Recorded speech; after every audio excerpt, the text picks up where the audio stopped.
तुम्हारा चाहे उम्र 15 साल हो 50 साल हो, मायने नहीं रखता। क्या मायने रखता है कि तुम्हारा सही माइंडसेट और डिटर्मिनेशन के साथ काम करेगा तो तुम जो भी चीजें चाहते हो वो अचीव कर सकते हैं। चलो देखो कुछ इंस्पायरिंग स्टोरीज में यहाँ पर लगा लेता हूँ। द नंबर 1 इस स्टीव जॉब्स के बारे में बात कर। स्टीव जॉब्स एक आइकॉनिक एग्जांपल है कि यार उम्र से सक्सेस होने का डिफाइन नहीं करता। 24 फरवरी 1955 में स्टीव जॉब्स बॉर्न हुआ। स्टीव जॉब्स ने 1976 में स्टीव वोजनियाक के साथ एप्पल कंप्यूटर इंक लॉन्च किया। उस टाइम पे सिर्फ उनका उम्र 21 साल की थी। उसकी उम्र में जब लोग तैयारी करने में लगते कि करियर के बारे में मैं क्या करियर चुनूं और कॉलेज पढ़ने में यहाँ पर टाइम लगा देते थे, उस टाइम पे स्टीव जॉब्स ने यहाँ पर एक रिवोल्यूशनरी चीज लॉन्च किया था। उन दोनों ने पेरेंट्स के गैरेज से शुरू करके मिनिमल रिसोर्स के साथ उन लोगों ने अपना वॉल्क्सवैगन बस बेच के, कैलकुलेटर बेच के फंडिंग की और ये चीज लॉन्च किया। एक ही साल में एप्पल 2 लॉन्च किया, उससे बहुत ज्यादा फेमस हो गया, जो पहला सक्सेसफुल मास प्रोड्यूस माइक्रो कंप्यूटर था उस टाइम पे। स्टीव जॉब्स ने सिर्फ एप्पल को ही नहीं बल्कि पूरी पर्सनल कंप्यूटिंग को चेंज किया। इसके शॉर्ट स्टोरी से तुम्हें क्या चीज जानने को मिलती कि देखो तुम्हारा एज जो है वो अपने विजन को लिमिट नहीं करता भाई। स्टीव जॉब्स ने दिखाया कि सिर्फ 21 साल की उम्र में उसने अपना एक स्ट्रॉन्ग पार्टनर के साथ, पैशन के साथ एंड डिटर्मिनेशन के साथ काम करके एक रिवोल्यूशनरी चीज खड़ा किया है। एंड ये चीज तुमसे भी हो सकती है, ये चीज उसने भी प्रूव कर दिया।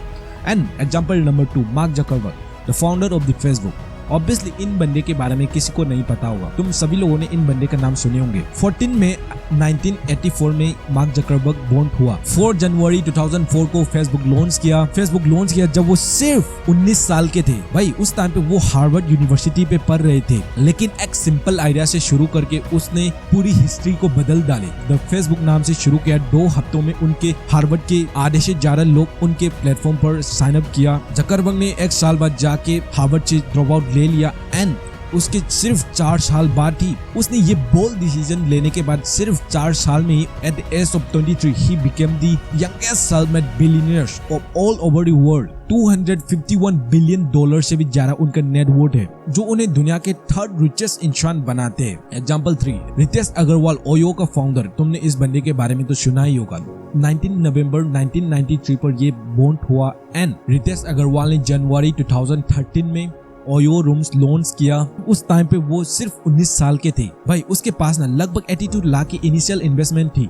उसके साथ उसने 5 होटल के साथ ओयो रूम्स को लॉन्च किया। ये आइडिया भी भाई एयरबीएनबी से अडॉप्ट किया था, बट इंडियन मार्केट के लिए ये अडॉप्टेड था उस टाइम पे, जब इनकी उम्र में ज्यादा लोग यहाँ पर कॉलेज पे जा रहे होते, यहाँ पर जॉब कर रहे होते। उस टाइम पे इसने अपना एक ग्रोइंग बिजनेस बिल्डअप किया। सिर्फ 10 साल में ओयो ग्लोबल हॉस्पिटैलिटी चेन में ट्रांसफॉर्म हुआ है। मलेशिया, नेपाल, बहुत सारे कंट्रीज में इनका चेन है। एंड आज के टाइम पे देख लो, रितेश अग्रवाल का नेटवर्थ $2.1 बिलियन से भी ज्यादा है। इसने ये भी प्रूव कर दिया कि यार अगर तुम सही दिमाग से डिटर्मिनेशन के साथ काम करोगे तो लिटरली तुम्हारी उम्र चाहे कुछ भी हो, तुम बहुत ज्यादा चीजें फाड़ सकती हो। ये चीज इसने भी प्रूव कर लिया। यहाँ पर एग्जांपल नंबर 4, आजकल ये ट्रेंडिंग पे चल रहा है जेप्टो के फाउंडर्स इन 2 बंदे के बारे में। पहले बंदे का नाम है आदित्य पलीचा एंड दूसरा बंदे का नाम है कैवल्य कोरा। आदित्य पलीचा 2001 में बॉर्न हुआ। 2021 में उस टाइम पे इसका उम्र सिर्फ 19-20 साल ही चल रहा था। ये दोनों मिलके उस टाइम पे जेप्टो लॉन्च किया। तो ये स्टोरी और भी क्रेजी है कि ये कैवल्य बोरा 2003 में पैदा हुआ है एंड जब उन लोगों ने जेप्टो स्टार्ट किया था ना, उसका उम्र सिर्फ 17-18 साल की ही थे। दोनों स्टैनफोर्ड यूनिवर्सिटी में कंप्यूटर साइंस पढ़ रहे थे उस टाइम पे। उन दोनों ने ना कोविड-19 में से एक बहुत ज्यादा बड़ी प्रॉब्लम उन लोगों ने नोटिस किया। वो क्या है कि जो घर का ग्रोसरी सामान थे ना, वो आने पे 2-3 दिन का डिले हो रहा था। तो उन लोगों ने सोचा कि यार इस पे तो हम लोग कुछ सॉल्यूशन बना सकते। इसीलिए 2020 में उन्होंने पहले किराना कार्ड करके लॉन्च किया, बट वो चला नहीं, वो फेल्ड हुआ। लेकिन वो हार नहीं माना एंड उन्होंने ये कॉन्सेप्ट सोच लिया था कि यार 10 मिनट का डिलीवरी होना चाहिए। ये चीज सोच के जेप्टो स्टार्ट कर लिया एंड बूम, आज के टाइम पे जेप्टो का वैल्यूएशन $5 बिलियन।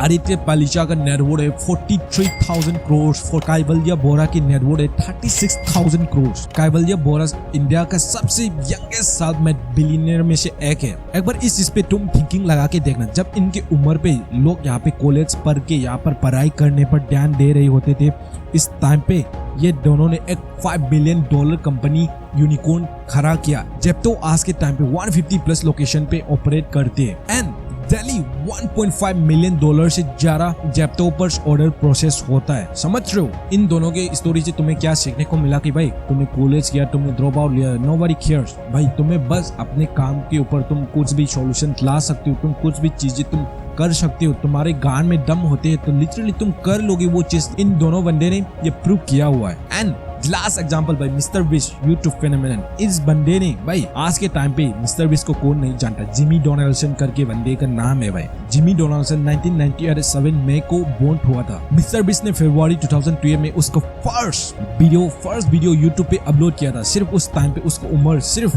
13 साल के थे। समझ रहे हो? सिर्फ 13 साल के थे वो, सिर्फ at age of fucking 13 bro.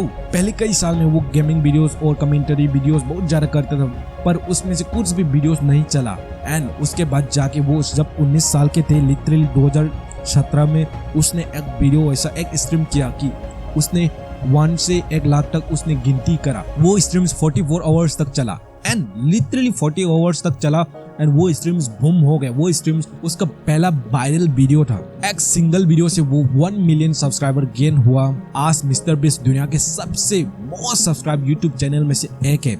आज के टाइम पर मिस्टर बीस्ट के पास 400 मिलियन से भी ज्यादा सब्सक्राइबर है। मिस्टर बीस्ट ने 33 पे रह के अपना नेटवर्थ जो है वो $1 बिलियन से भी ऊपर के वो बना चुका है। इसका मतलब क्या हुआ? तुम्हें मिस्टर बीस्ट की स्टोरी से क्या लर्निंग मिला? देखो बताता हूँ। मिस्टर बीस्ट ने ना बहुत ज्यादा एक्सपेरिमेंट किया, बहुत ज्यादा चीजें में फेल किया, बहुत ज्यादा ट्राई करा एंड बहुत ज्यादा चीजों में फेल हुआ। बट उसके पास उसने यंग स्टार्ट किया, इसीलिए उसके पास बहुत ज्यादा टाइम है। अगर आप भी अभी टीनेज में है तो भाई अभी से स्टार्ट करो, तुम्हारे पास बहुत ज्यादा टाइम है फेल होने का। तो इन बंदे ने बहुत ज्यादा फेल होके आया, तभी 2017 में जाके इसका एक वीडियो वायरल हुआ एंड उससे उसने 1 मिलियन सब्सक्राइबर गेन किया। एंड आज देखो 400 फकिंग मिलियन सब्सक्राइबर ब्रो। भाई इन सभी एग्जांपल में से यहाँ पर उम्र कोई अपना सक्सेस का बैरियर नहीं है। इनका कुछ एग्जांपल्स लर्निंग से कि यार यंग एंटरप्रेन्योर्स को प्रॉब्लम डिफरेंटली देखते हैं, क्योंकि उन्हें ट्रेडिशनल थिंकिंग से यहाँ पर कंडीशन नहीं किया गया है। वो लोग ना व्हाई नॉट पूछते हैं, ना कि व्हाई करके सवाल करते हैं। वो लोग व्हाई नॉट, ये क्यों नहीं हो सकता, ये जो सवाल करते हैं। चाहे आप स्टीव जॉब से इंस्पायर्ड होते हो, चाहे आप मार्क जकरबर्ग से इंस्पायर्ड होते हो, चाहे आप ब्रिटिश अग्रवाल से इंस्पायर्ड होते हो, चाहे आप जेप्टो के फाउंडर से इंस्पायर्ड होते हो, चाहे मिस्टर बीस्ट से इंस्पायर्ड होते हो, भाई मैसेज बिल्कुल क्लियर है। उम्र ना आपके सपने का सीलिंग नहीं बना हुआ है। दुनिया के सभी सक्सेस स्टोरी में से तुम्हें ये चीज आपके दिमाग पर डाल के जाना कि यार मेरा उम्र कम है, ये अपने दिमाग पर मत चलने दो। आपके दिमाग पर क्या ही आना चाहिए कि यार मैं आज क्या क्रिएट कर सकता हूँ, मैं आज क्या प्रॉब्लम सॉल्व कर सकता हूँ। ऐसा थॉट्स तुम्हारे दिमाग पर लाओ, चाहे तुम 13 साल के हो, चाहे तुम व्हाटएवर योर एज इज। अगर आपकी उम्र अभी कम है तो भाई this is the super power. That's it for today. मैं मिलता हूँ आपसे कल। Thank you so much for watching.